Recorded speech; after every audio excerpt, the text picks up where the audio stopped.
След 11 жълти и 3 червени картона, Левски и Литекс завършиха наравно 2-2 в отложен матч от третия кръг на А група. Двубоят бе изключително драматичен, а главният рефер Николай Йорданов стана главно действащо лице на терена и не позволи да се види истински футбол между два от най-класните отбори на България. Матчът започна равностойно, но първото по-сериозно положение бе пред вратата на Левски. След втори пореден ъглов удар защитата на сините изпусна бразилеца Том, който свали топката към Пламен Николов и защитника откри резултата в полза на Литекс.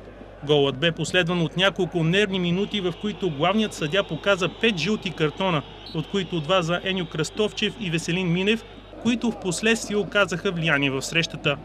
Жуазиньо първи се размина с изравняването за Левски в 31-та минута, когато удари на плешната града на Галубович. До края на полувремето сините натиснаха, но им липсваше точност в завършващата фаза. Дарко Тасевски претендираше за игра с ръка на Александър Барт в наказателното поле в 39-та минута, но реферът подмина ситуацията. Още с първата си сериозна атака след почивката, Левски успя да изравни. В 48-та минута сините организираха перфектно нападение чрез влезлите на почивката Христо Йовов и Жуазиньо. Бразилецът центрира в наказателното поле, където Дарко Тасевски засече топката с глава. Галубович изби, но с добавка Зе Суареш изравни за 1-1.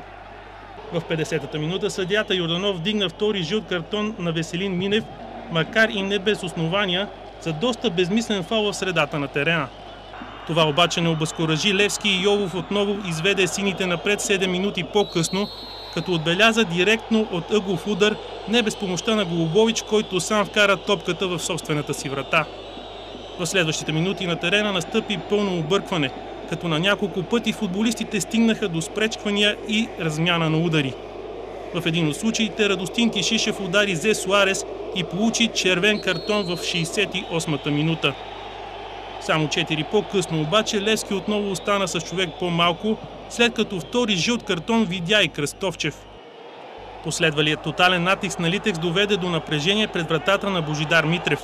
В 87-та минута Дурмушали Саид Ходжа удари на пешния стълб, но секунди преди края Уилфред Нифор се превърна в герой за Литекс, като отбеляза изравнителния гол за крайното 2-2.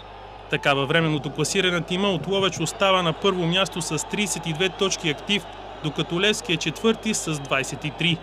Втори продължава да бъде ЦСКА с 29 пункта, Черноморец е трети с 26, а Локомотив София е с точка зад Левски на петото място в класирането на А група.